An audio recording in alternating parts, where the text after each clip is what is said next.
ओम श्री गणेशाय नमः। श्री गुरुभ्यो नमः। शिवाष्टकम्। प्रभुं प्राणनाथं विभुं विश्वनाथं जगन्नाथनाथं सदानन्दभाजं भवद्भव्यभूतेश्वरं भूतनाथं शिवं शङ्करं शम्भुमीशानमीढे। गले रुण्डमालं तनौ सर्पजालं महाकालकालं गणेशादिपालं जटाजूटगङ्गोत्तरङ्गैर्विशालं शिवं शङ्करं शम्भुमीशानमीडे। मुदामाकरं मण्डनं मण्डयन्तं महामण्डलं भस्मभूषान्तरन्तम् अनादिं हपारं महामोहमारं शिवं शङ्करं शम्भुमीशानमीडे। वटादो निवासं महा अट्टहासं महापापनाशं सदा सुप्रकाशं गिरीशं गणेशं सुरेशं महेशं शिवं शङ्करं शम्भुमीशानमीडे। गिरीन्द्रात्मजासं गृहीतार्धदेहं गिरौ संस्थितं सर्वदा सन्नगेहं परब्रह्म ब्रह्माभिर्वन्दमानं शिवं शङ्करं शम्भुमीशानमीडे। कपालं त्रिशूलं कराभ्यां ददानं पदाम्भोजनं रायकामं ददानं बलिवर्धयानं सुरानं प्रदानं शिवं शङ्करं शम्भुमीशानमीडे।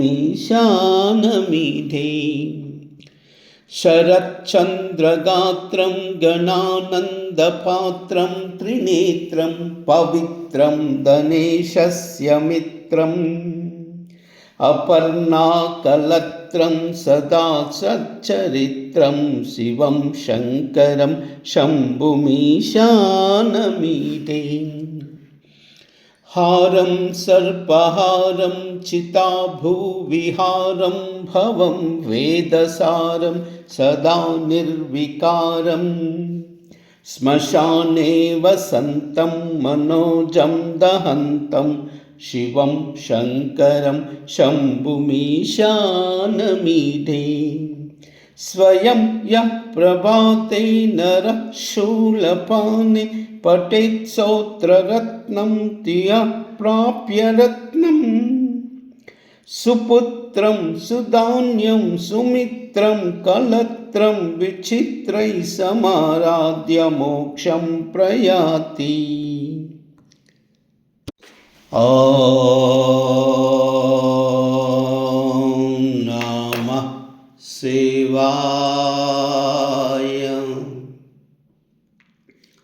ॐ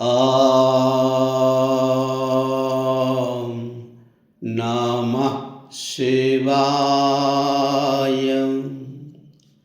ॐ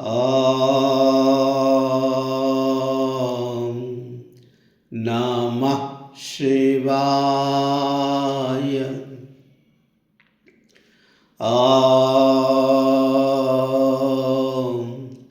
नमः शिवाय। ॐ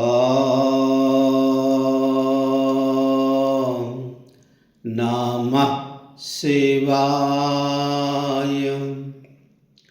ॐ नमः शिवाय। ॐ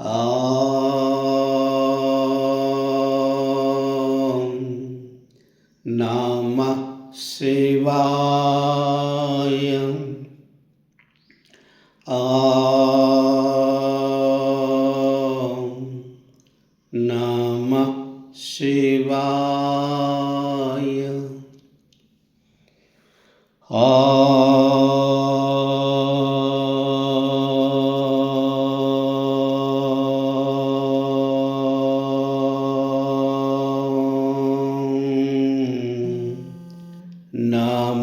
శివాయ.